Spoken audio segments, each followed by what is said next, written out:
All right. So after the show, we end up doing this. It goes out to SoundCloud, iTunes, so there'll be an MP3 version. So, and then maybe you can get some of our back catalog. Maybe you can listen to the previous my son will have to let me know about it. Yeah, there we go. Teach me, There we go. Hey, everybody, what's going on? It is. Hey, everybody, we're starting the show again, but yeah. we're going to start it like a radio. We were going to make fun of the radio, weren't we? No, hey, it's Serpent and Weasel. Armpit Man and Weasel. Right. Okay. Anyway, Voice of the Brickyard Battalion, episode 4. I stopped keeping track of the permanent relegation episodes.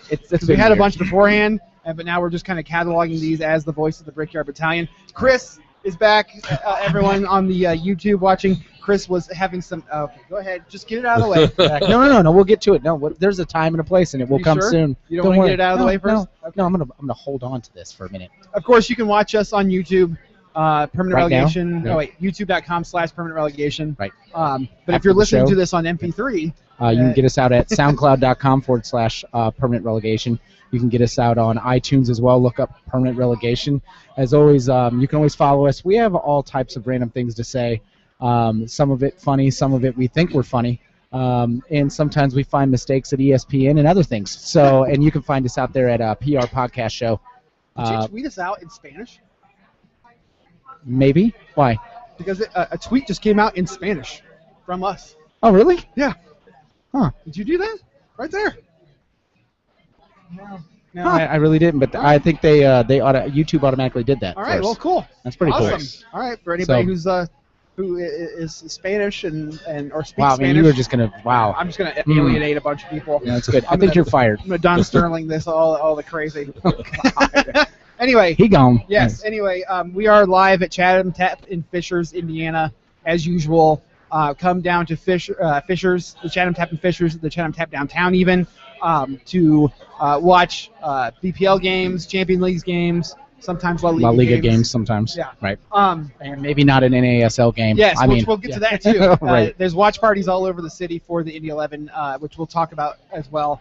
And we'll get to the guest here. We do have a distinguished guest. I can say distinguished with you, can't I? I believe he seems so. very modest and he wants to smile with us, but this Anybody guy who has a logo branded shirt that's on the show has to be. And drives around in a car. Yes, that's right. Yes. And I meant to mention that actually my license plate is actually for yeah, absolutely. So had to. So I was like, that's the only one I know because it was twofold. It was one, I hate Indiana's license plates, and number two, I said I want to have a good cause to go for. I was like, and that's honestly the only one I really care right now about. I mean, I care about a lot of things, but still, that was the best. So it's a good one. It is. Yeah, you were pretty pumped about that. I was super pumped. Super pumped. And it happened to be goalkeeper, so that was cool. Yes. The GK. So because unless it stands for something else, I mean, I assume the GK. That's about as close as we could get. Okay. So all of them GK, and I believe all the cars are GK. Okay. What about trucks? I believe motorcycles are PK. Ooh, that's cool. How about that? And it's so weird. And I think trucks would fit into the same thing with the cars, I think they're all the same. Yeah, that's interesting. After the bike conversation we just had offline, there you go. So, All right. First things first, though. First things first. We're gonna kind of kick off with a bit of a somber note.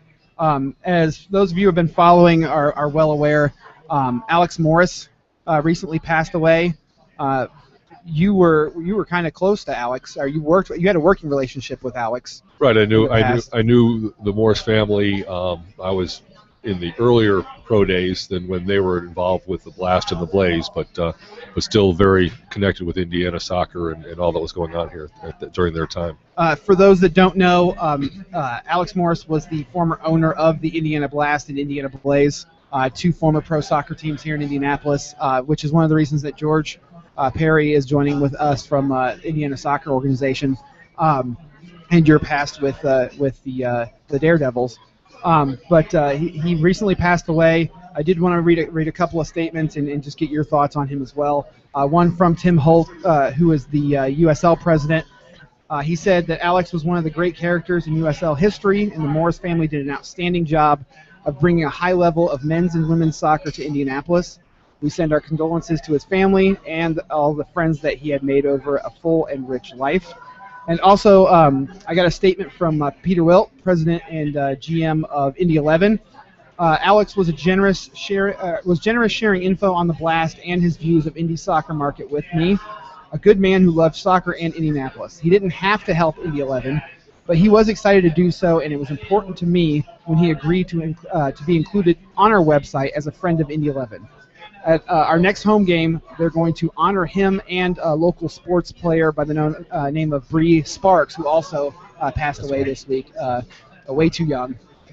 But there's going to be a little bit of a moment, a May 10th game for both Bree and for Alex. So I'd like to just get your thoughts on Alex and his passing. Yeah, no, the Morris family, Alex and his wife Kim, I mean, just did a tremendous job of bringing soccer to the forefront in Indianapolis in their days with the Blast and the Blaze, and it certainly was a challenge then. I mean, we had youth soccer going, and youth soccer has always been strong in Indiana, but certainly not the way it is right now. And for a family like that to go out on the edge for the most part, as they did, both personally and professionally, to help promote the game of soccer in our state and around our region was tremendous. And there are an awful lot of stories. I can't say I was involved exactly with the Blast and the Blaze to share my stories, but I do know a lot of people that were in the state at the time and enjoyed going to the games and being with with my IU past. A lot of IU guys have been through that program as well, and it was a tremendous opportunity for a lot of people to continue the game and grow it. And I think without some of the startups like the Blast and the Blaze, the Daredevils, and others, Indy 11 wouldn't be where it is right now, because I think, and Peter, as smart as he is, he contacted the people that have done it before him, and right. He uses it in a positive way, their feedback and their information of what to share, so as maybe not to stumble on the same steps that maybe some of us did in the past. And that's huge. And we talked about that before with the different iterations of teams that have kind of come through, and the reasons why they folded, and they vary. Some financial, some it's just not the right time, and that right now it seems that we're at a spot where everything seems to kind of be culminating together, and it is really great to be dealing with an organization from Ursal down that seems to get that doesn't just think, well, this is it, and we're gonna capitalize on this, but I think is doing a good job of making sure that they know the roots of where this came from, because right. Without you guys, right, there is nothing. You guys put in the hard work to make this, my dream, for me personally, come true. So well, it certainly wasn't work on any of our parts. It was passion. I mean, actually, right. Have an apartment and actually a little bit of money to spend for a college kid, was fantastic. But right. But I think one of the things that the Daredevils or the Indy 11 has done right now that is so fundamental, so basic, but so many people miss it, is you talk from Ursal, quote unquote down, but they're doing it the other way around. They're doing it from the bottom up. As Peter came in, he's developed a tremendous grassroots program. He's doing the things like this. And you can see it with the kids festival, site at the games, and just look at the crowd. Right. I mean, they're targeting the right people, and the bottom line is we've got guys like you who are of that age that are, you're bought into this game, you love it, you're looking for stuff to do, and it's a great audience.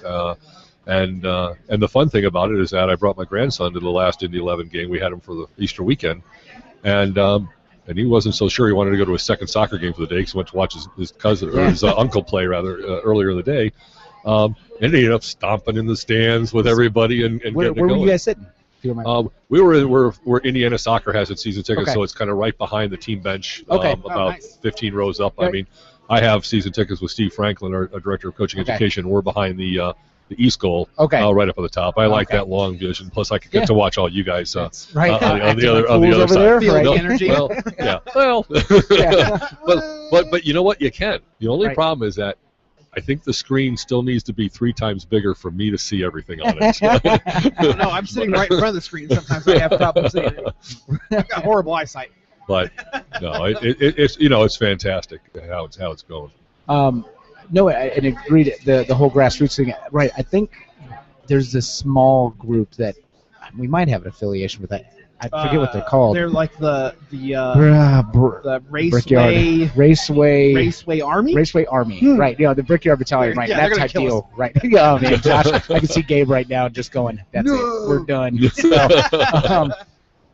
So I would like to, if we can give a toast. I know your water over there, my water, Alex, okay. and and it's to life and to having a life that was honestly worth living, that making the most out of every single moment, and that's everything that I hear from everybody who talks about him. Because not knowing the guy sounds exactly that. Was a guy in a family that took that time to just live to the fullest. Be passionate about soccer and everything in life.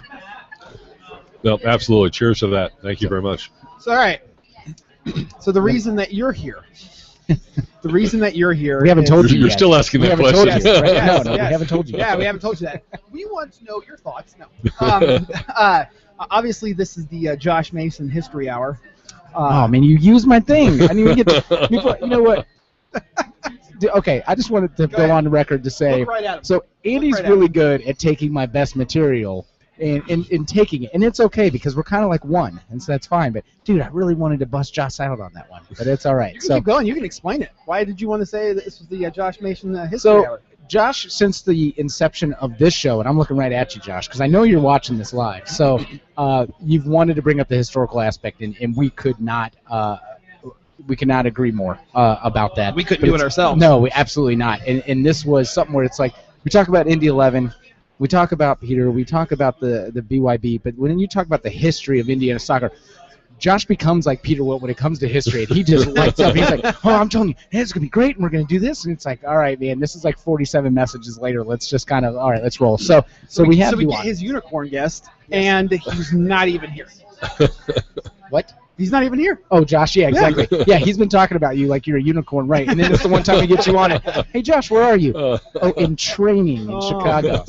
So anyways, yeah. So which obviously George Perry. So what did he say? He called us a name that I don't know if we're allowed to use because we're affiliated with the Brickyard Battalion. Oh man, that's great. So all right, so obviously you have a wide range. Part of the reason why we have you on is one of those teams we talked about, the Daredevils. You were there. You experienced it. That was back. I mean, obviously, 78, 79. If we're talking about history, though, right. I want to know your history. Like, how did you get to that point? You know, you said that you were getting paid, and like, what was your age? Scholarship, IU, right? I mean, you went there. Right. Well, I grew up. I learned my soccer in Chicago when my parents moved there, so we had never done it there. So I grew up and I had a crazy Ukrainian high school teacher / coach who got me involved with the Ukrainian soccer club in the city. Wow. And so I was a 14-year-old also playing on a men's team in the city through him. And that was my real introduction to soccer for the most part. I actually, a Ukrainian guy from University of Alabama in Huntsville recruited me to play soccer. That seems weird. Well, what's even weirder is having a Ukrainian with a Southern American accent. Good night, Mr. Perry.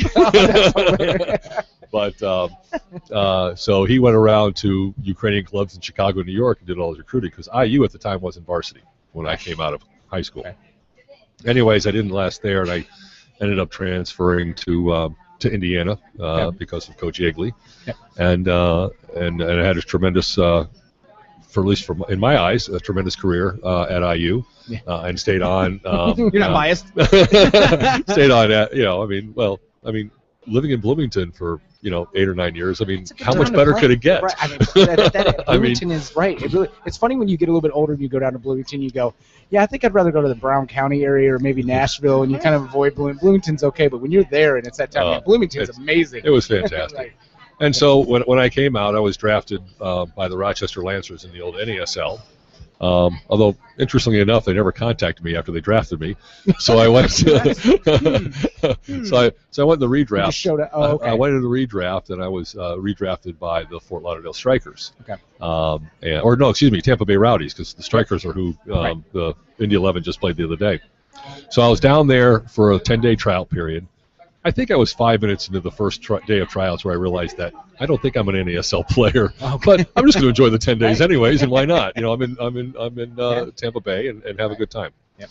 But at the same time is when the Daredevils were just getting started, and before I went down for my tryout, Sam Donnelly, who was our coach for the for the Daredevils with the Stoppenhagen family were the owners at the time.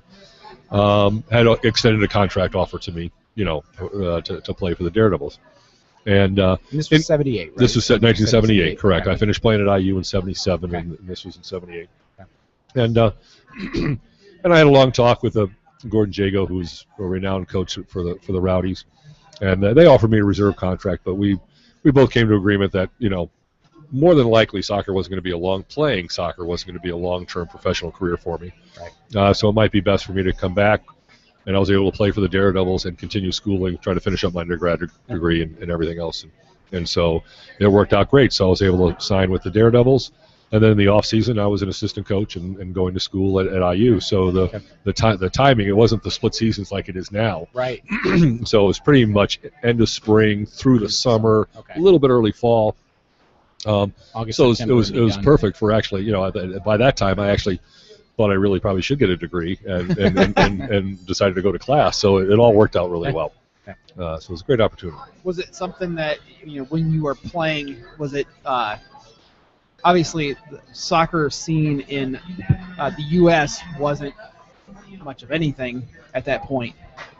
When you were compared playing to today, right? compared to today, was it something that you were wanting to do? Like when you were playing, were you like, I want to be a professional soccer player? Or, actually, yes, and I'm sure to drive Coach Yeagley crazy. And remember, my coach was the eldest of the two, Coach Yeagley's. I didn't go to school to go to school. I went to school to play soccer, to find another way to continue to play soccer, which my grades over a few semesters would demonstrate that for sure. So it's it's a good situation. So yeah, my whole idea was to play. Now certainly after my tryout down in Tampa Bay, I realized that I make it a few years out of this, but that's about it, and I better figure out something else that's going to be happening. Right. And actually that's when I started actually being a relatively good student. So it's interesting how it all ties together with that. And thanks to my wife, I actually ended up getting a master's degree from IU as well. So it's I finished up the whole thing. But it was a dream to play. I mean, I grew up in that club team I was talking about that I played for in Chicago. Ukrainians just beat you into submission about soccer is the way to be, right? Well, it's interesting is that there were probably only two actually born Ukrainians on the team. The rest of us were from all over the place. But the year that one of the last years that I was playing for them, we won the Chicago Major Division for the adults. Okay. And the next year is when the Chicago Sting and the Chicago Cats started. They started at the same time, the old NASL and ASL. Of the 11 starters on the team that I played on, 10 of them, 5 went to the Sting, 5 went to the Cats, and I was number 11. Wow. And I was about a 17-year-old kid at the time. So I mean, 1, I wasn't good enough. 2, I was definitely too young. Right. But these guys could flat out play. So I don't know how I was on this team, but somehow I was on this team. And I think bottom line is every group has their token, and I was the token American. Oh, okay. So Gotcha. Okay. it works from there.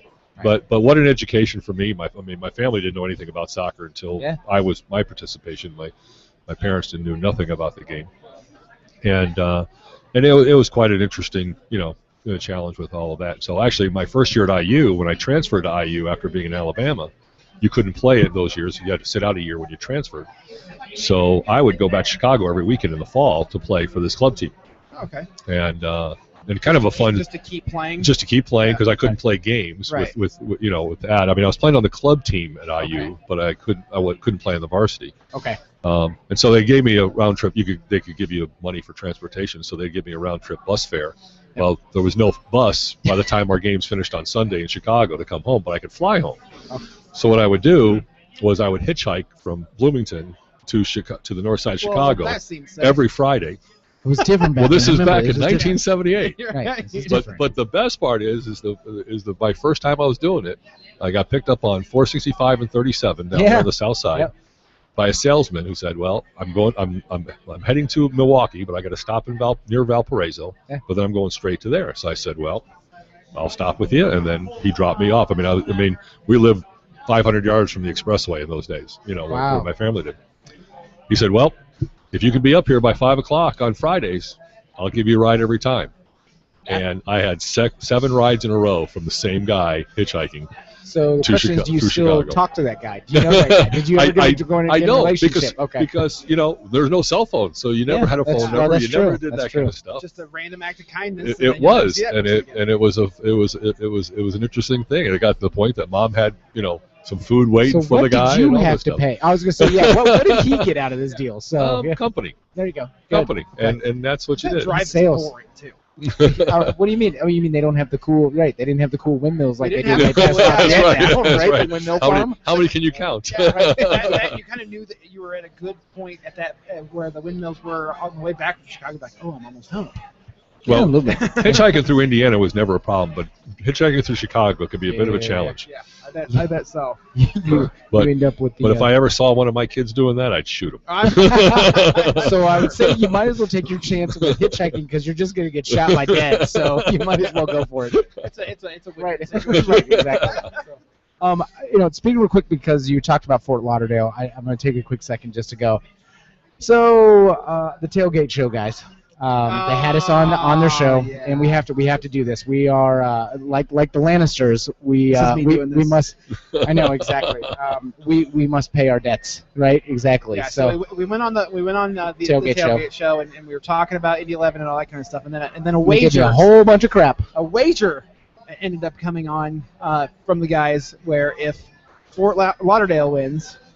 We would. It came down to what were we going to bet, and they asked me, and I kind of told them how I thought it was going to go, and then they got really ticked because I gave them a really elaborate answer as how I thought Indy 11 was going to whoop that ass, basically. And so, and I said it would be 2-0 though, and Andy said 3-1. 3-1. I got the score. Well, no. No, it was 3-2. Right.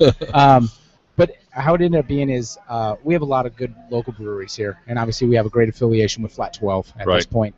And they were like, man, we only have like 3. I was like, great. I was like, well, this is going to be even. So we basically made a bet that whoever won, the loser would have to send a care package to the other group. So we have to send down a care package of some Flat 12 down to Fort Lauderdale. And it kind of sucks, but at the same time, I feel like they're not only winning in the fact that their team won, but they're winning because I have a feeling that Flat 12 is way better than anything they're going to send us anyways. Yeah. No offense to the tailgate guys. They're going to get delicious beer. Right. And we're going to have to buy it and then just watch it go away. Right. I didn't say that. Wait. I didn't say it'd be full bottles. That's true. Oh, we should drink some of it and then and recap it. Yeah. Put them in ball jars. Not to sidetrack us here, but when you said Fort Lauderdale, I was like, oh, it's just painful. So sorry about that. So the tailgate show, guys, if you're listening, we'll have a care package to you. DM us your address so that we can send something to you. I'll send it down, and I'll make sure that it's somewhat protected. I'm sending them a booty pic. I'm gonna send them a booty pic.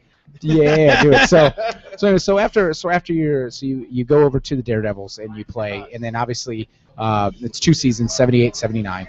And really weird is after you guys joined in. So was this in the 78 season that right after playoffs you had Los Angeles, Las Vegas, and who else was it? There's 3 teams that folded right after the playoffs, and then just. That was just kind of a mess. Like the ASL at that point was just what was that like? I mean, it was a challenge because I remember when we took our West Coast tour. Back in those days, when you played the West Coast, you just went out there once. You stayed for 7 days, 8 days, and you got your 3 games in. Something like that. Right. And you're doing there, but that we came back from that trip and we actually went on strike. Because we weren't getting paid. Yeah. Okay. Yeah. and so there was a lot of challenges in the whole league, about the financial aspects of it. I mean, now for the Daredevils at Butler Bowl, which is where we played in the old Butler Bowl, I haven't been in there in a while. So where was that? Because I mean, I'm familiar with the whole Butler campus, and my grandparents, when I was growing up, they were on Boulevard Place. And it was back when you still had Butler Hill and all that. So where was the Butler Bowl? Well, right where Butler plays right now. Okay. Where they play soccer right now. That was the bowl. In those days, and really, when I went to watch the IU Butler game this past fall, is the first time I'd been there since I played there in Butler Bowl.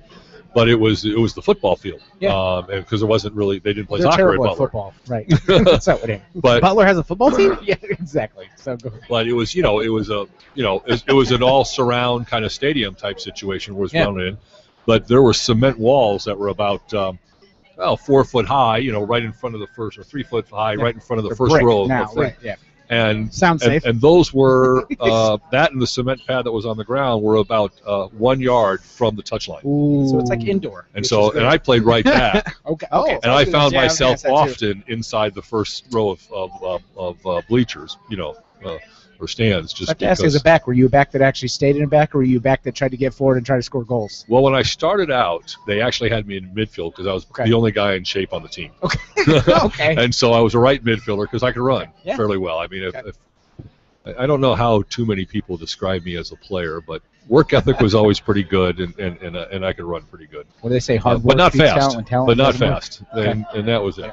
And then once the other guys that could really do something with the ball, got in better shape, then I became right back. And my job was to win balls and give it to the right guys. And I was always a role player, in that as a player, and I have no problem with that. That's good as far as that's concerned. So, yeah, playing at Butler Bowl was a challenge, but we had good crowds. I mean, we actually were one of the top.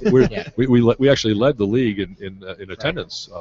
That year, familiar. so we were getting some good support. Yeah, when these teams were folding, though, too, they actually had the highest attendance they had from any of the other seasons, and that was the weirdest part, is that they had all these teams going, we don't have the financials to do this, but you have more people coming to pay. Yeah. So. We're probably giving most of them. Wasn't it because, though, I mean, the American Soccer League, the league that Daredevils were in, was around since the 30s, like the late 30s, and from the limited research that I have done, from what I saw is that the NASL was starting to have these budgets that the American Soccer League teams didn't have, and that's kind of what started that folding, that gradual folding, because teams and players and stuff were wanting to go to these teams that could actually pay. Right. They'll actually pay them. Right. And the NASL in those days was so unbalanced because you had the New York Cosmos, which, I mean, when you've got Beckenbauer and Canalia and Carlos Alberto, the one Dutch, it wasn't Cruyff, but another Dutch guy, and the people they had, and then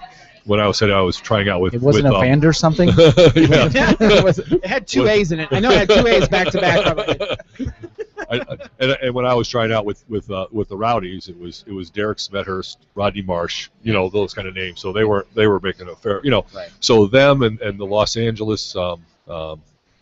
Sunshine or something like that. LA Strikers. No, that was the Fort Lauderdale Strikers in Los Angeles. I'm spacing it right now, but one of my teammates from college, Dave Shelton, was with them and stuff like that. He was a very good NASL player back in his day. But so it was a little bit oblong. There were 3 or 4 teams that really, sunk a lot of money into it because there was not the cap restrictions and all that kind of stuff that kind of exists now. And and so the top players started going there. But I will say that 78 season, I played against Eusebio.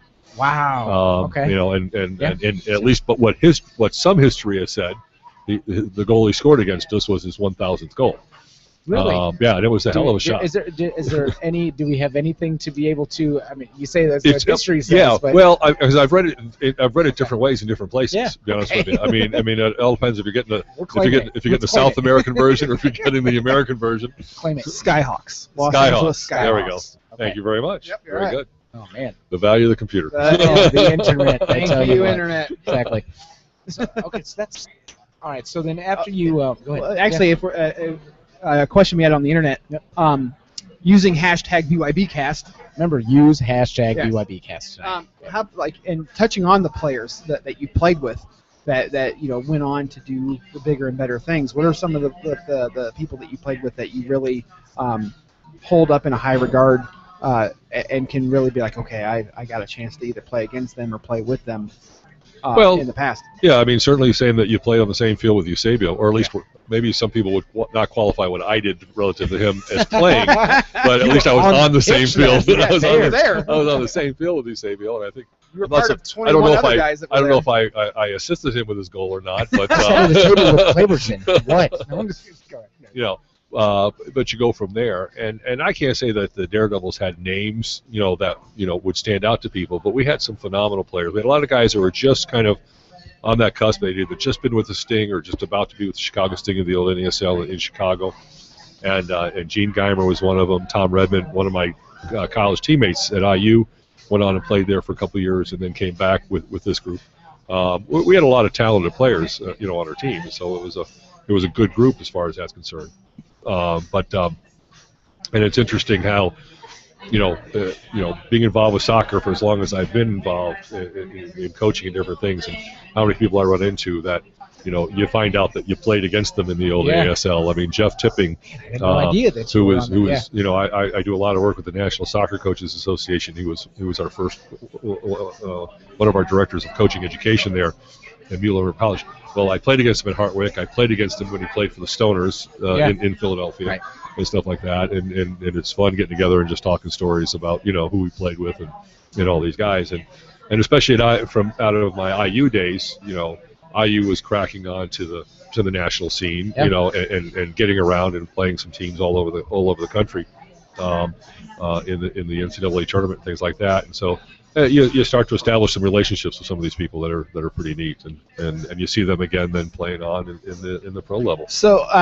Obviously, getting from that point afterwards and to where you're at now, I kind of want to get kind of just do that transition of what your role is with Indiana Soccer now, what you're doing, exactly what the organization does for those that don't know, sure. And then kind of transition that into the role that you had in getting Indy another professional team with the 11 here, and what your thoughts have been on the reaction. So it's going to be a 7-part question.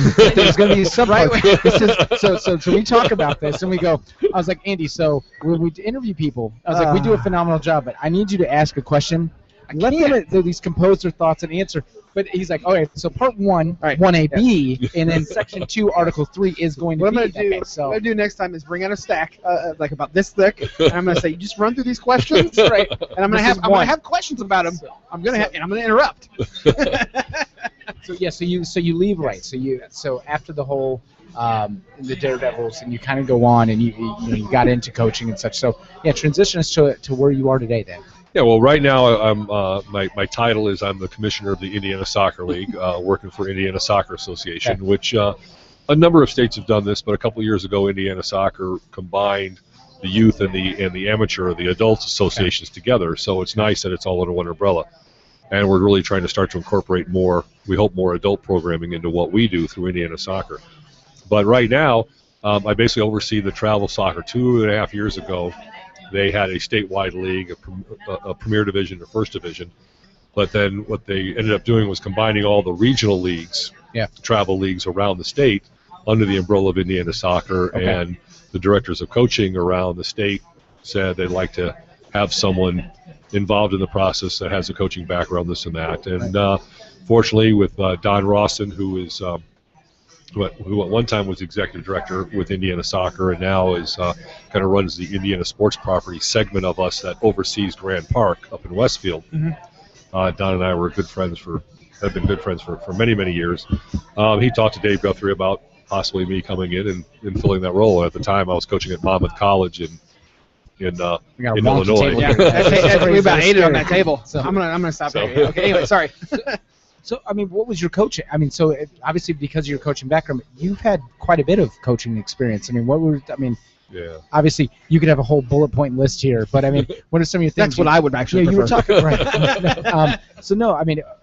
Tell us some of your coaching experience here. Well, I mean, I started out coaching Boys and Girls Club in Bloomington, Indiana with Don Ross. You love Bloomington. You love Bloomington. And it was the U8s, and I think we were one of the first programs that actually played small-sided soccer in the state back in those days. And this is back in the earlier 70s, for all of this. But at IU, I was coaching the women's soccer club as well as an assistant with the men's team. But at the end of it, I was a college coach for 30 years at 6 different schools. Some people accuse me of not being able to hold a job, and others say that you like to travel a lot. So you were the Larry Brown of the soccer world. Yeah. Okay, gotcha. And I try not to bring that up too much to my wife because she's I think she's lived in about 19 or 20 different homes. So it's worked out well. Yes, it is military style. But it amounts to that. About 20 years ago, I was the first full-time director of coaching Indiana Soccer hired. Okay. When I left St. Bonaventure, they brought me back here, and I did that for a couple of years. I was a middle school teacher up at Canterbury School up in Fort Wayne. Yeah. And he's from Fort Wayne. There we go. The Fort Wayne area. Right. And then got back into college coaching again, and fortunately with the whole thing, I've had a real extensive background with the National Soccer Coaches Association, which I've been a I've been mentioned this a couple times. So tell me more about that organization and where you play in. Real quick, question. Somebody online. Yep. BBSC_Franco, who is a part of the B. Do you know that? Name? I have a feeling I know who this is. Tajik is what his Twitter name says his name is. But anyway, he said, I thought this was an invitation to live with George Perry. And he got excited for a second. So I'm sorry we let you down. That this isn't to live with George Perry. We're just live with George Perry. Play the MP3 over and over and over in your headphones. It's kind of be like living with George Perry. Exactly. So, I would think that, well, my wife's put up with me for almost 34 years now, but for anybody else, it's got to be a nightmare to do that. I'll give you her number, and she can tell you what it's like. And of course, those watching on YouTube, if you have any questions for George about Indiana soccer as you're learning with us, make sure that you hashtag BYBcast, and we will be giving away tickets to the game from a question that George hopefully has had some time to come up with. But anyway. It's going to be good. It's going to be nothing soccer related. He goes, so what did you know? I was actually a street fighter for 3 years. And what was my record? What was my record, right? And what was my nickname? Yes, exactly. So anyway, back to the national coaching, right? Yes. Well, I got involved with them 30-some years ago as an instructor after I did my A licenses and through the federation and everything like that. But I've been on the board of directors. I happen to be serving right now as the president of the Coaches Association. Okay. For a 1-year term, and so it's been a passion. Coaching education is what the National Soccer Coaches does. We are the largest single sport coaches association in the world. So So you govern? I mean, every single. Well, I'm the president of the board of directors, so to speak. I mean, we have a full 20-person national office. Okay. That's housed in Kansas City. Okay. Right now, that actually runs the association. We're actually restructuring our governance process right now to make sure that we are more of a strategic group, meaning the board of directors, versus an operational group. Because many years ago, it was run out of people's basements, and So everyone was volunteers. It's almost how the podcast started. Right. But and so it's we're volunteers, and those of us that are on the board and all that we do. But we love the association. We love the camaraderie we develop. The coaching education. I'm a huge believer in coaching education. We do things with the national organization. Indiana Soccer itself, right now under the guidance of Steve Franklin and others before, Vince Gansberg and others, does a phenomenal job. I believe we are the only state soccer association that actually offers free coaching education to its members. So how does that work exactly? We hit them up other ways, but okay. Voluntary donations, right? Because I having a wife who played for Carmel and then played for Butler, and then helps out and actually coaches with Frank over at Carmel High School, and Frank's been around forever. Sure. And I just ran into last week. Did you? Okay, yep, yeah. And helps out with that. And she's a goalkeeper coach, and it's one of those.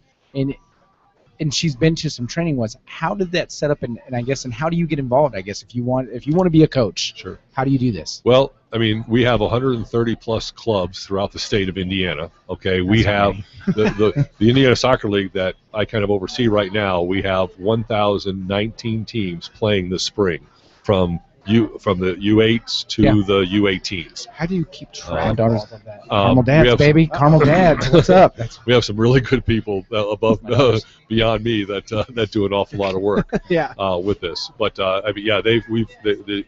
people that do our scheduling, Stephanie Walker, Jen Austin, Angel Hall, others like that.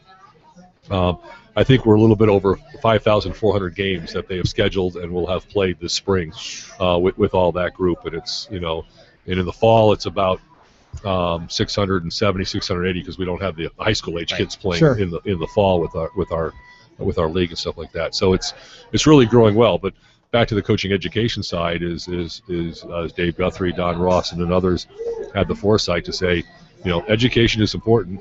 Let's make sure we can give it to our members. So if you coach a team that's affiliated with Indiana Soccer, up through the D license, you can.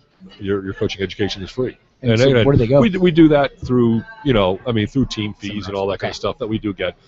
But the courses are anywhere from 2 or 3 hours to 2 successive weekends, or the D course now is 1 weekend and then another weekend sometime later where they come back for testing. So it's for the volunteer coach, parent coach that's just learning how to work with their 6, 7, 8-year-old Gotcha. child. 'Cause that's always fun, and teaching a bunch of amoebas Absolutely. to run around the field. Yeah. No, separate. Yeah, Right. Yeah. you know, and how they do it to really teaching them how to teach technique properly, to understanding the tactics of the game.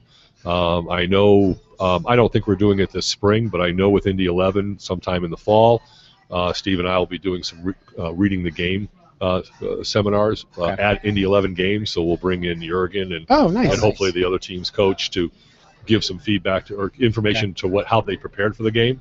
Nice. Then do it, and then have them come in after the match and do the same thing, and we'll all sit in a section of the stands together, and we can help, kind of moderate the game, so to speak, with the coaches, answer the questions about what they're doing, how they develop things, and go from there. So there's so many things that are out there to offer. That you guys is do great. it all. I mean, you're kind of pretty much from nuts to bolts. It's there, and it's a great staff that I get a chance to work with. But what makes it work is the membership, and that's all the clubs from around the state, and whether you're in a 500-person community to a big metropolitan area. Here. We want to try to service and help everybody out as far as that's concerned.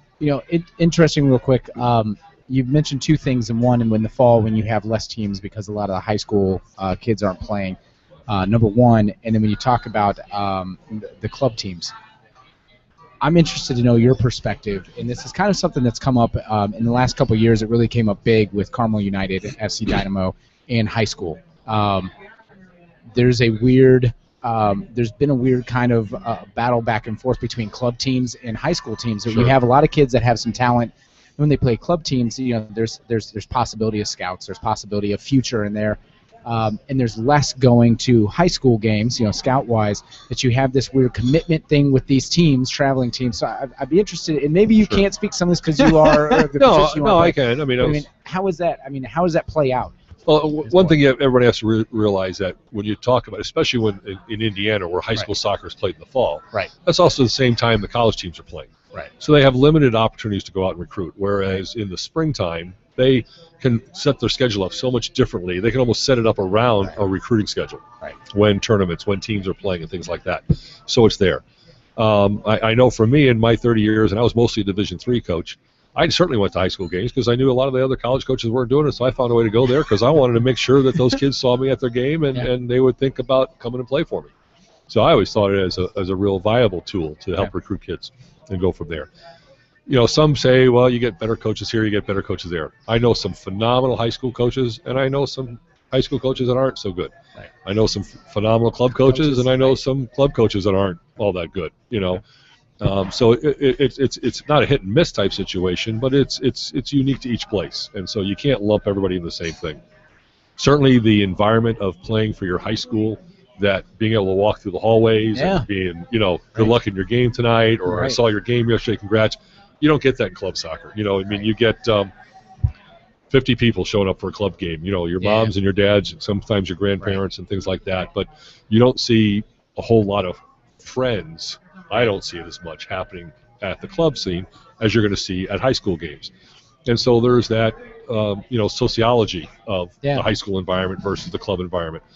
But certainly the training that can be taking place, I mean, that's a big chase. I mean, when you think about back to when I was first with Indiana Soccer 20 years ago, a lot of clubs were really going to a lot of tournaments. Yeah.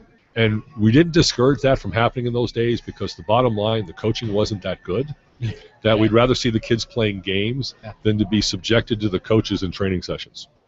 Nowadays, through coaching education, all the offerings that are happening, the coaches are so much stronger that trainings are actually better, and we want to keep the kids from playing in as many tournaments. I don't say don't go to tournaments. I'm not trying to say it's a bad thing. It's kind of but I can remember my oldest son, who's now 27, when he was a U14 player playing for Dynamo back in the day.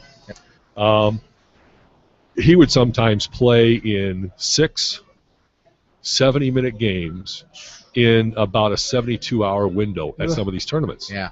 And it's insane. He didn't play as much as some of the other maybe stronger kids on the team, especially the stronger kids. I mean, they're almost playing that full time. Yeah. And I know as a college coach, whenever I go to tournaments, the only reason why I was at the tournaments at the end of the weekend was just so mom and dad and the kid could see me. It was never to think I was going to see good soccer play.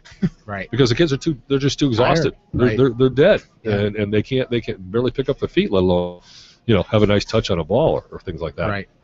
And so all of that comes into play, with what you're doing. So there's certainly value to both. We need to make sure that we keep working on educational aspects for the coaches in both things.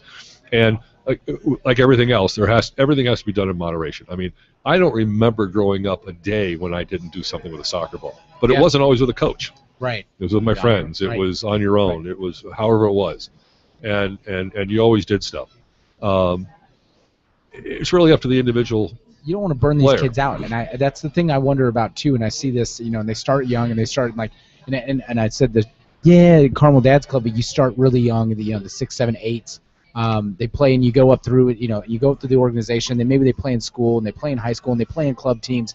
I know Annalise as well is how much she played on both club side and playing for Carmel.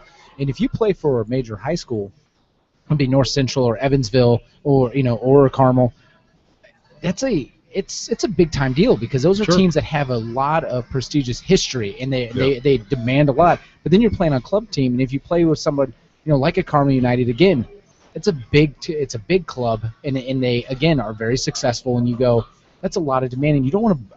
I've always wondered the burning kids out on a thing of what about the love of the game? You kind of just make it's more like a job. Yeah. No, and that's the concern about having so much structured soccer. It's not that they can't play soccer all the time. Right.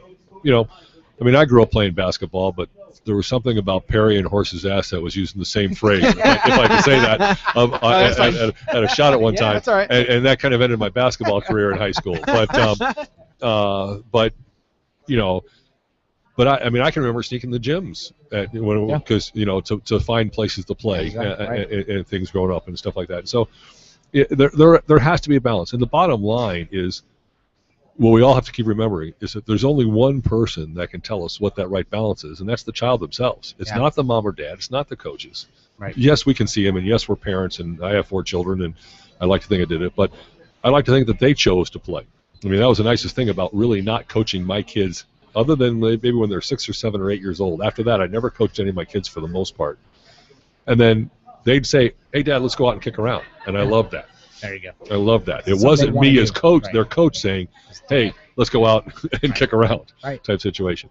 And so we've got to learn how to read our kids, and it's so important. And the false sense that there are all these scholarships out there is exactly that, a false sense. It's not true. Right. There is so much more money, and again, being an old Division III guy, there is so much more money academically if you spent a fraction of that time studying and learning some stuff. My kids have all been so far. Well, my 3 oldest children are all Division III kids and players. Yep. My youngest one is going to go to Bradley this coming fall. He's got a spot on the team, but he's not scholarship or anything like that. But he's only going there because he got a presidential scholarship for academics, not because of soccer money. Sure. And so that was certainly my wife, and that was certainly the milkman, because I had nothing to do with that presidential scholarship. But you work on those things, and you got to find that right balance. But these people that keep thinking, I got to do this for a scholarship, boy, that's what drives the kids away. And as a college coach, I've seen too many kids that come in, and all of a sudden they say, Coach, I don't think I want to play. I'm just tired. Yeah. Because they go from competitive season to competitive season, competitive season, and it's just crazy.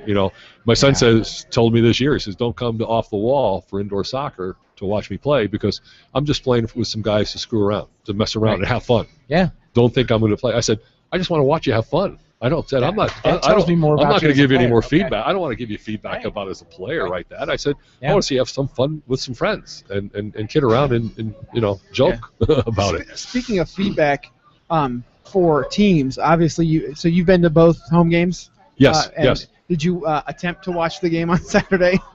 I couldn't because of work. I couldn't. Well, nobody could anyway because of the feed. Oh, okay. The NASL had some feed issues. Well, we got to get them hooked up with NSCAA TV, the NASL, because USL games are being televised on NSCAA TV, our own TV. All right. Live webcast, as well as colleges and others. Yes. Now start tweeting. That's huge. So well, and the NASL did do make a statement because our game, the Indy 11 game, and I think the Ottawa game was two of the games that were just not available. Not good. Not streaming at all, and okay. It was really patchy. And there was a couple times where you'd get the stream, a couple times you wouldn't. And so they have their statement, and then we'll kind of talk about the reality. Yeah. And so yeah, the statement was that they're actually going to be posting their own text at every game, and then the contract that they're using from now on is going to ensure that all future feeds are going to be able to work. Good. And I know that the commissioner, NASL commissioner, spoke with the head of the Brickyard Battalion, Derek, and asked to forward his apologies to all the Indy 11 supporters who were able to who missed that game. Granted, there is a free trial going on right now, so you have a free trial of some of the streaming games. And one of the things that they did do to kind of make up for the fact that the stream was all jacked up is that the free trial is actually going to be going through the 2014 spring season. So anybody who wants to watch all the Indy 11 games away, or even just any of the games in the NSL, period, right, you will be able to get the free trial through the spring 2014 season, and you won't be actually billed prior till July 11th. Yeah, July 11th. That's good. That's great. Right. Yeah. And kind of like what Peter did after that first, the first game, with how he came out and said what all they're going to do to improve upon. It was massively different the second game. It was, and I guess maybe I got to the stadium early enough that I never even saw half the stuff that he was talking about. To be honest with you, because I like to go in and watch warm ups and all this kind of stuff as my coaching background, and all this stuff and have it set, but. And they did it both games. They did it for the first game, and then they actually asked again when they were having a meeting. So a staffer from Indy 11 said, "Hey, we're having a staff meeting about the game on Saturday. What do we need to fix again? Yeah. What's still like quote unquote broken, and what do we need to improve, and what did you like?"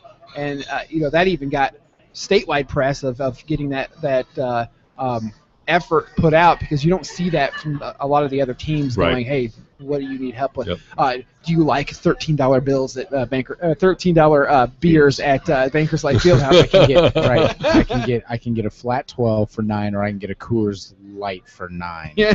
There's a weird issue there. I can get water with some carbonation for $9, or I can get really good beer for $9. So I would say if you go out to Indy 11, drink what you want, but maybe you should drink flat 12. Why not? But why not? So you mentioned that pretty soon you're going to be doing almost coaching seminars during the games and things like that. What is, for your first two games, because you didn't see the third game, but first two games, your thoughts on as a coach? Oh boy! And because we had Jurgen on. Don't worry. Last episode, Jurgen's listening. And Jurgen had obviously a very biased. Jurgen and Tim had a very biased opinion on how things are going. I want to know from a pretty much a neutral standpoint of your years of experience.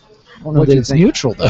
I don't feel like this is probably neutral, but no, I'm all for Indy 11, and I want to see it go. There's a lot of IU guys and people that I want to support. I want to support the whole team, but I'll be honest with you, I'm infatuated with Cleverson. The way he moves, the way he plays, and I've been calling him almost amazing. Yeah. So every game, it's so close. It's so much woodwork, and I'm like, it's like 2 inches from just being amazing. But the part is that.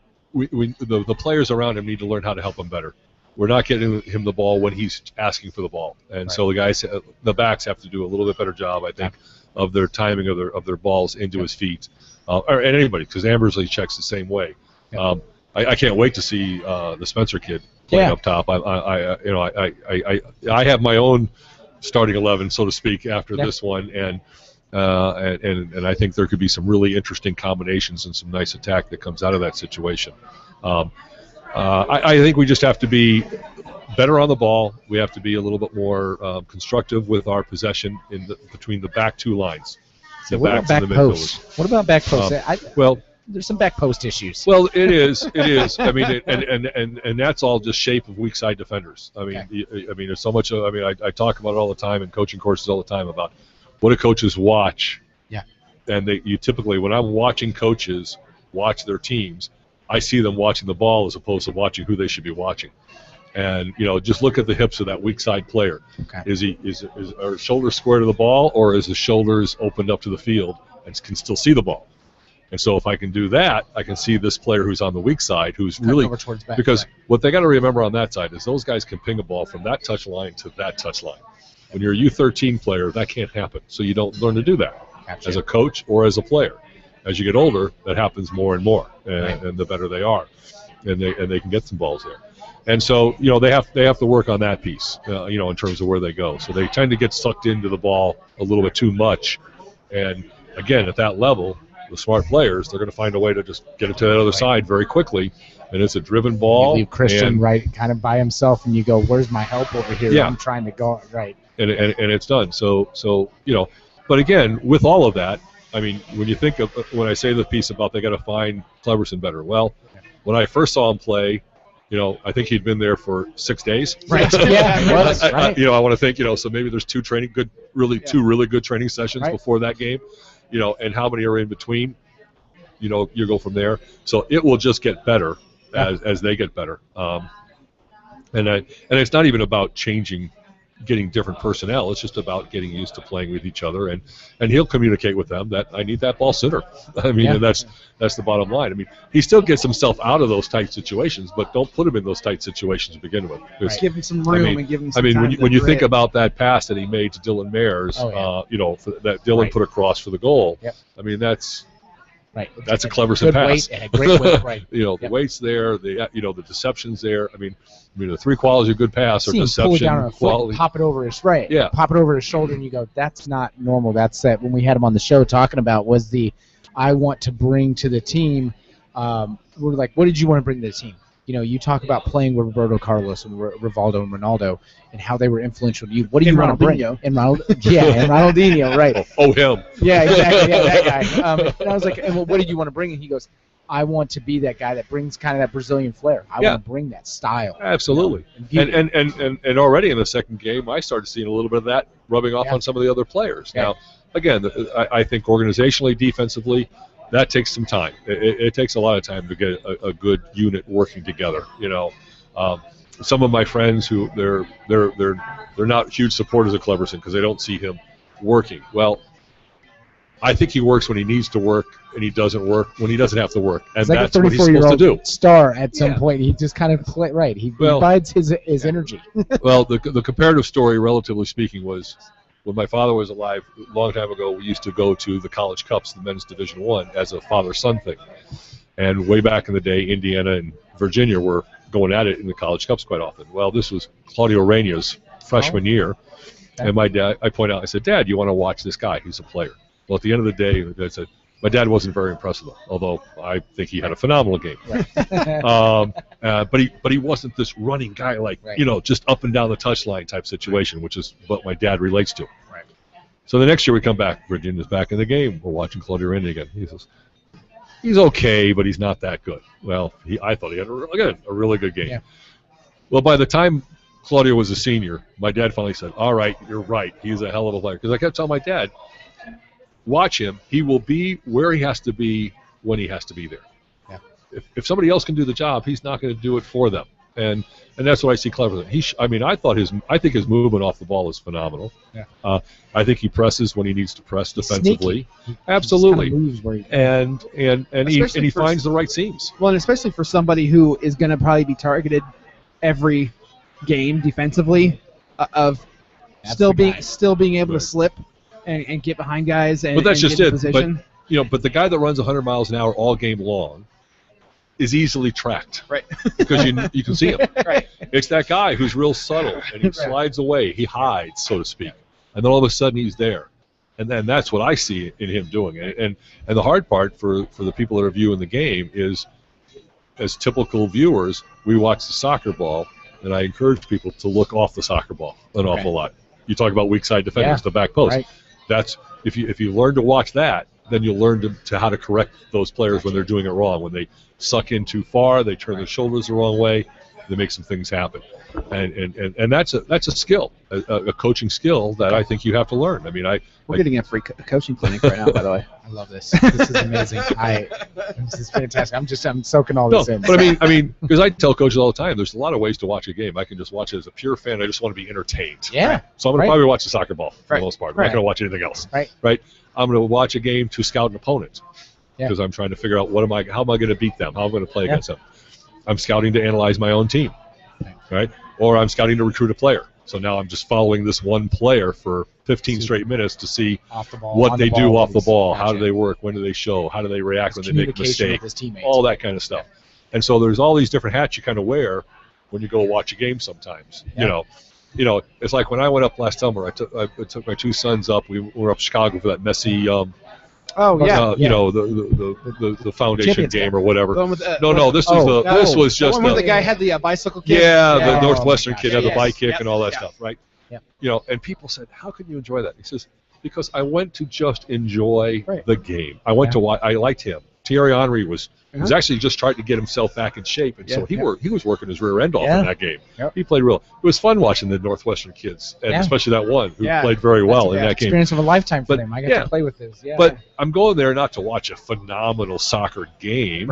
I'm going to watch a few individuals and have them entertain me. And so that's the attitude I went to the game, and I had a blast. Plus, I was with my kids, so it was, you know, what more could you ask for? Well, it's like some of the people that when we went to the Chelsea Inter game, and people were like, "Well, it's preseason. They're not going to be, you know, nothing's really going on here." And it's like, first off, it's two top flight teams that are coming to our town to play. Indianapolis. Yes. You have Chelsea, who's coming to Indianapolis. Whether you, for me, it was more of I just wanted to. I'm a United guy, and I could care less. I wanted to give a giant. I still wanted to go see it. Well, for me, I just wanted to get and actually get a good look at Jose Mourinho and just kind of flip him off. No, so I want to boo. Well, I can tell you a Jose Mourinho story.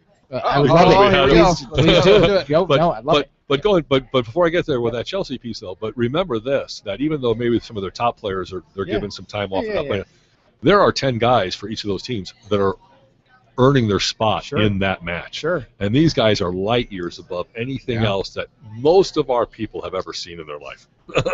You know, so when you see guys switch the field and hit people on a point, seeing it on TV is different than seeing it right there. When you're there. And you're like, holy that's what we talk about. You know, we talk about that as much as we watch high-end soccer. Then when we go watch Indy 11, is you have guys that are talented. You watch anybody in ASL, but you can see when you talk about Claberson, you see there is a difference of the way that the way he touches the ball, and you can tell he's still getting himself back into acclimation and working on that chemistry with his teammates.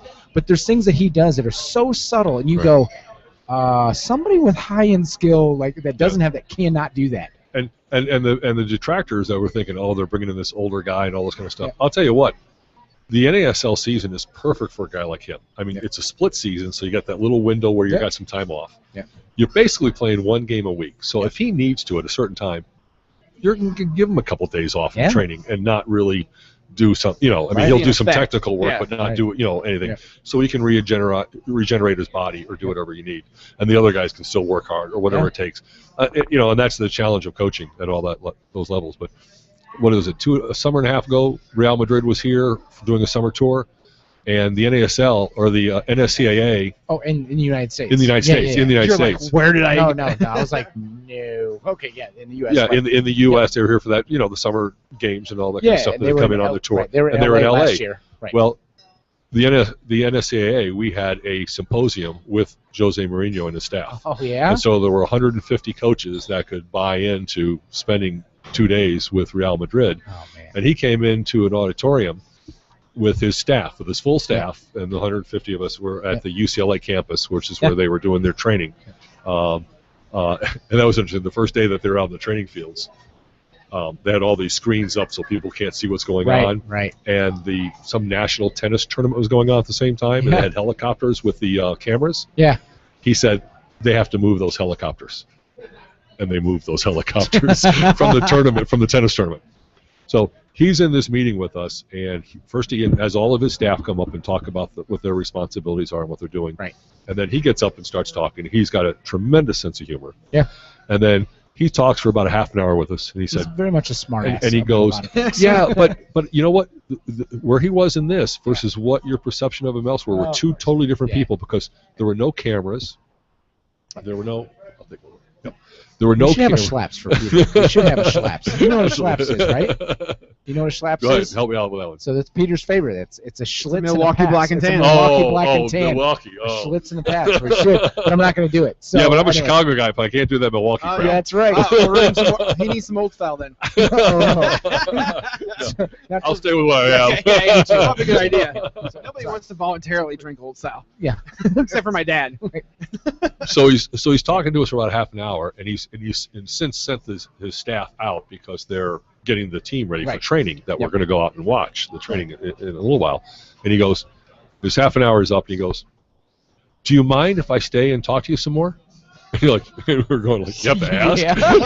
no, Jose, we got to go. We got something else to do. Yeah. But he was so down to earth, and it's interesting when you find people at that level, and I've seen this with Bruce Arena and other people. When you get them away from the media, from the limelight, the lights, or whatever it might be, sometimes they surprise you. Yeah. And he certainly surprised us and impressed us with that kind of stuff. But I'll tell you what, his training session was as clean as could possibly be. It was so timed. He's involved. He's doing stuff. And they trained hard. Right. They trained hard. Before we go on, it's about time to give away some tickets. Oh, some tickets time. So we need a question from you. Yep. And but by his face, he hasn't really prepared what the question was. Well, but so anybody, about anything. For those that are watching on YouTube right now, we're gonna get a question from George. Use the hashtag BYBcast so we're tracking. What is going on? Sorry, I love you. Get in But there. but use the hashtag BYBcast. These are going to be Brickyard Battalion seats, so seats in the Brickyard Battalion section. Are you sure they're in Brickyard Battalion? Yeah, I got yelled at for that earlier. We got a question. He's like, and so there's a Brickyard Battalion section, and we had one of the BYB guys go, don't ever ask me that question. Now, one of ever again. the caveats with this, though, of course, if you're going to be sitting in the Brickyard Battalion section, you need to make sure that you're singing your face off and chanting. Bring the energy. Bring the energy for Gotta 90 bring minutes. Because everybody that is involved with all the chants and everything really bring it. So I need a question from you for 2 tickets for the May 10th home game. Well, I mean, the real jerky one would, how many goals did George Perry score in his college career at Indiana, which I actually had to look up to find out, so that wouldn't be fair. I was gonna say, I don't even know. I tried to find that, and I couldn't even find that. Correct answer was 1 own goal. Well, that was in the concussion state. Okay. Another story, another podcast. They diagnose concussions. That's They're totally like, oh, different. he's just knocked on the head. He's going to let it play. Let him go. Rub Play some on, play tussin on it. Get back out there. Well, I'll give you one that was that's already been referenced since we've been on this cast. Solid. So Okay. it kind of ties in. Like Can you name the Indianapolis Daredevils head coach for the 1978 season? Okay.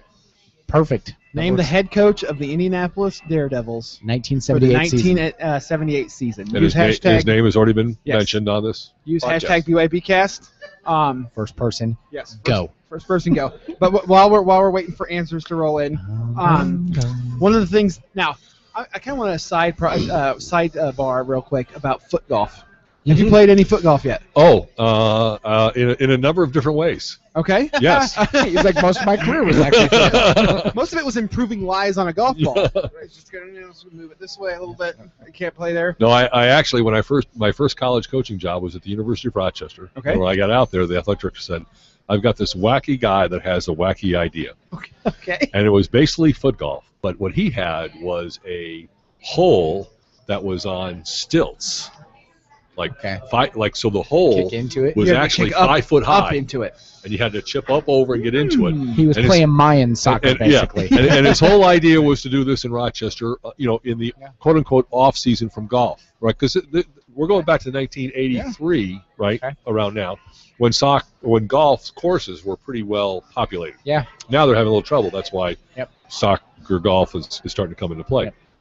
Well, I'm saying, do you realize that the off-season in Rochester, New York, means that there's accompanying that the situation is probably 5 feet of snow. Right. So you're not only having to deal with that, but you're working from there. But is that your correct answer? The very top. No,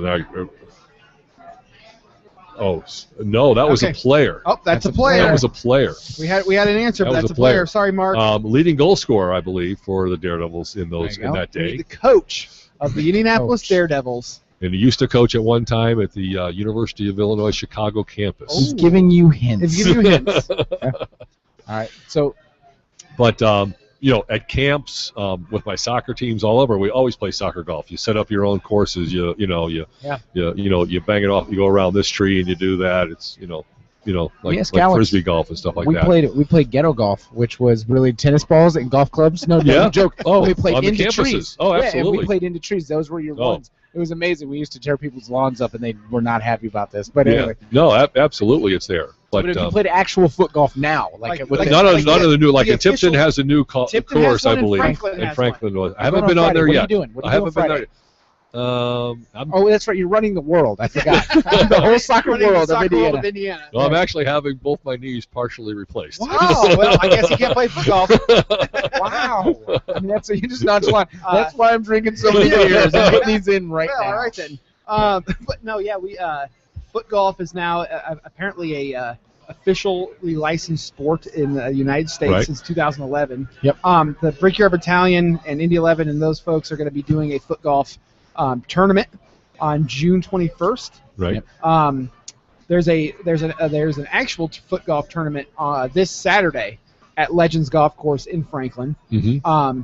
If you go on the 2nd, which is we don't know if we're going into the Franklin one or the Tipton one. Might go the Tipton one. The Franklin one I think is free. It is free, but then we're also spending the $30 in gas to get all the way down to frickin' Franklin. Franklin or Tipton, it's kind of like it's true. Flip a coin. But if you go down to Legends Golf Course in Franklin on on May 2nd, so this Friday, you can actually play a round of foot golf for free. 18 holes for free. You bring your own ball. You can rent balls there for $3. Make sure that you're wearing indoor boots. Right. No actual spikes. No spikes. Indoor, right. Yeah, that would tear up some of the greens and some of the golf courses. I'm an avid golfer.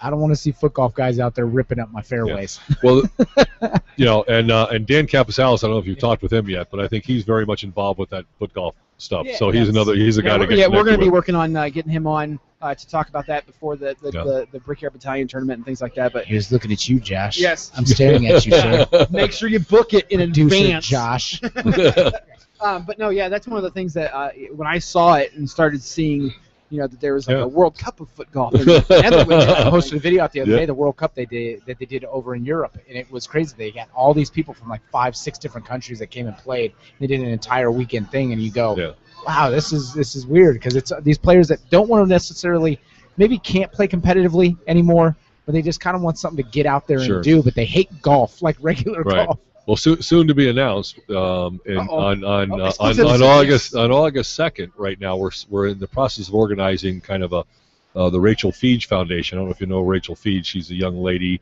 who passed away this last year, a freshman at IU. She's from the Zionsville area, and through the Indiana Soccer Foundation and the Rachel Feege Foundation, we're going to be doing some fundraising things out at Grand Park, and one of the things that we're going to be setting up are some soccer golf courses. Oh, wow. Okay. For the youngest kids all the way up to a quote-unquote pro-am type situation, along with 4v4, There's 66. Pro soccer golf players already right now? Is that real? No, I'm thinking you guys would be the personalities that we'd be bringing in that people would be paying to play soccer golf with. Oh, this is what I'm talking about. I love this guy. This is where we're going. I think we're going to. I think we found somebody to replace Josh in terms of our producer role. Well, don't worry, Josh. You're safe. George can be our PR guy. PR for PR podcast. Oh, we have another guest. That's actually pretty exciting. Yes. Okay. That is correct. Right. That is correct. It's John Thomas Lord. It's But Lord Twerk. the name is, but the coach was Sam Donnelly. Sam Donnelly. And there you go. What we're going to do is, because even though John Thomas Lord can't go, we're just going to give him the tickets anyway, and he can find somebody to give them to. That would be great. And again, with the premise that he has to tell whoever he's giving these to, he has to make them swear an oath to come and bring that energy, because if you sit over in the BYB section there on that west goal and you don't bring that energy, it's bad news. It's like a cult over there. It's really scary. So I stopped cheering for 25 seconds, and I thought my life was in danger. So the capos were looking at me going, you better not have your mouth closed. And pretty soon it's red and blue. My voice was so scratchy I just started lip syncing like a Muppet. You drank like 6 like flat 12 and you're like, I'm ready to scream, and by about 30 minutes in you're like, okay. And I'm just like Muppet lip syncing. I'm just going. So all right, so a quick transition here for you. And so Lord DM us, right? Yeah. Or actually, I'll DM. Okay, you DM. I'll take care of it. So let's transition real quick. So obviously you have your teams that you like, and we were talking about Jose Mourinho, and you're talking about this. So give me some clubs that you root for. Obviously Indy 11. Give me a if you have an MLS team and a big time club team, big international club team that. You're gonna hate my answer. No. I don't have one. I just love watching the game, and I love watching great games. I mean, Indy 11, Indiana soccer. Okay. Are definitely there. God, you're such a homer. Heart. I am absolutely. I'm absolutely a homer. Yeah, I certainly follow you guys on all the MLS teams and things that are around. But no, I just enjoy watching good soccer. You have no international club or a league that you prefer to watch over another. You just overall. You're overall. I mean, we've got on our I have my 19-year-old who's a senior in high school right now, and there's more soccer on TV than my wife gives up downstairs. She doesn't even try to put it on there. Right. And we've got 4 or 5 or 6 different channels that will have games on, and something's always on. Between Fox Sports and BN and all Fox, those. BN, Goal, ESPN, the whole, NBCSN or whatever that NBC, one. Yeah. I mean, it's all there, and we watch it a lot, and what I'm hoping to get it set up, and I'm very serious when I mentioned that NSCA TV because we do that. We do that with a lot of college soccer is on NSCA TV. Okay. USL does have a contract with us, or we're contracted with USL to they do their games as well. Okay. And I've already sent the word to the professional staff at our national offices. Yeah. Let's get working on the NASL so we can get right. Because isn't it a company out of this England thing going. at this point that's doing this, which is do it locally. Which is weird. And they do it, and I don't know all the how they go about doing all that stuff. That's what the professional staff's for. But we'll definitely hook them up with somebody and we'll get it going. But the nice part on the college side of it is in the old days when we used to do it through Fox Soccer, we would charge the schools $9,000 or $10,000, plus we would pay another $9,000 or $10,000 per game just to get that game on Fox Soccer, and we could only afford to do a dozen games a season or so. Okay. Well, now it's down to where it really costs them a couple $1,000s or so, $2,000, $3,000 or $4,000, whatever it is. And it's so worth the recruiting that they can be on NSCA TV because now people can things like watch Big it, Ten catch Network it. and now SEC Network, which has come out, and they're going to be playing a lot of that, which is huge. And I bring this up because I have a little story for you. So, huge. No, please. I'll let you go. You're going to ruin my flow here, but go ahead. It's all right. The Tailgate Show finally responded to us. Yes. Saying that Chris and Andy are officially personalities now. Oh. Who are you guys? Yeah. And then he said, also, we'll be excited about having Indy beer in the Cudio.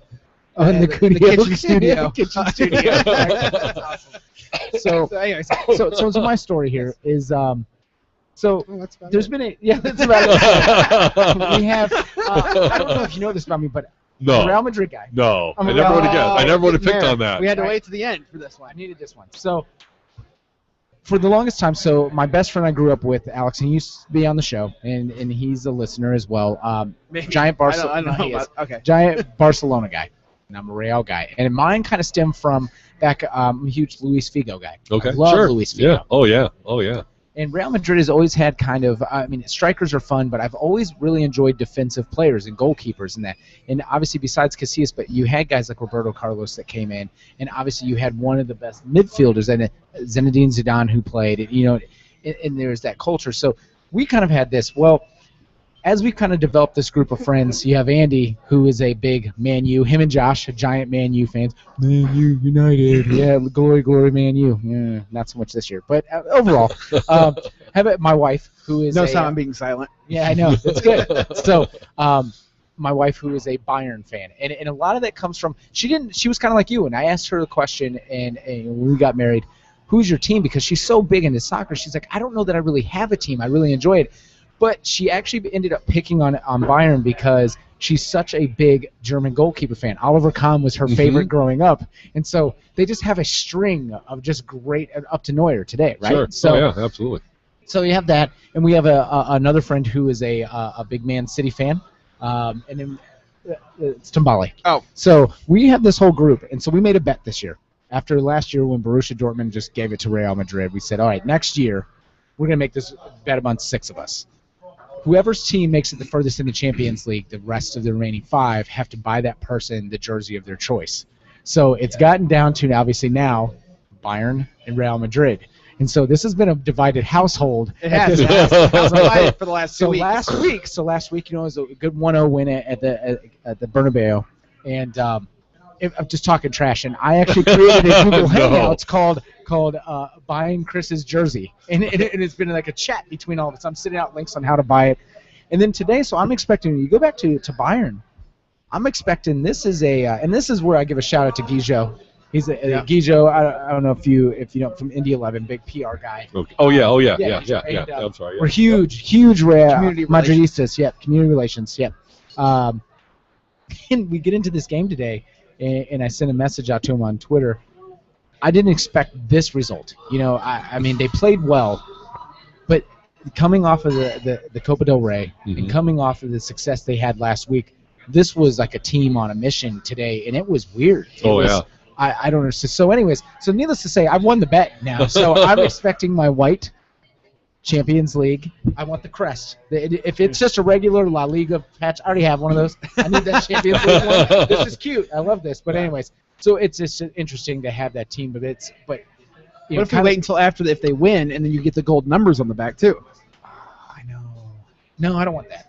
No, I don't. I want the one so I can wear for the finals. So tomorrow. So if you had to pull for somebody tomorrow, obviously you have Atletico and Chelsea. Do you have either one? Have you been following either one? Yeah. Or Yeah. instead of polling, who do you think's going to win? Yeah. Who do you think No, I think Chelsea's going to win. You think so? That match. Yep, I do. I mean, it was such an amazingly awesome game. The first game. No, well, that's just it. He's gonna organize it so that they get the result they need to get. Yeah. Just eke it out. A win's a win. That's all he looks at. Win's a That's win. all he looks at. It's not about. I'm not saying that's the way I would do it as a coach and all this kind of stuff, but I'm just. That's my issue with Jose Mourinho of all last year. Yeah. Is it's this defensive thing, and you leave players that needed to play that I feel bring an energy. I feel like Real Madrid is a high-powered Ferrari, and you want to put them back as like a defensive tank that just kind of let's play. No, they're a team that they have to press the other team because their best defense, honestly, is attacking. How do you not attack with guys like Cristiano Ronaldo? You have Benzema, and at that point, Higuain last year, and you have Ozil who played. All guys that can attack and move. And that was always my issue as I go, you play so defensive, you put us in so many words. Casillas can only save so many. You basically explained the entire Manchester United season. really was. Well, and I'd be interested as a coach for the longest time. Obviously, he was never going to get the time span that Sir Alex Ferguson got to kind of get this going. But how do you feel how it happened with David Moyes? Yeah, I mean it's always a tough situation, replacing a legend, as far as that's concerned. But at the same time, I mean, you've got to be able to, you got to make the right adjustments in games, and I'm not so sure he made those kind of adjustments that he needed. And I think it was definitely one of those things where it went to sound like Sir Alex Ferguson had the backing from all the board members of having David Moyes be the selection from it. And then now that you finally start to hear it's like Sir Alex Ferguson was the only one who wanted this guy here. Yeah. But when you have that cred, that street cred that Sir Alex Ferguson has, you're going to basically listen to anything that he says. Well, we certainly have a balance because we have a relationship with Rene Muhlenstein with his academy that his stuff does, and we have a partnership with him at Indiana Soccer. And I think had he... Are you guys part of the Illuminati? No, I'm just kidding. We were involved in everything. And the YouTube feed just died. No, but had he kept Muhlenstein involved, in the staff type situation, the players might have brought it up because Ferguson didn't run the training sessions. Muhlenstein ran the training sessions, and that's been one of the critiques of Moyes is the training sessions themselves. What's going on. I mean, their personnel didn't change that drastically. Not for the drop that it did that it had. I mean, I'm not saying they were going to win. They could have at least qualified for some kind of tournament. Right? No, absolutely.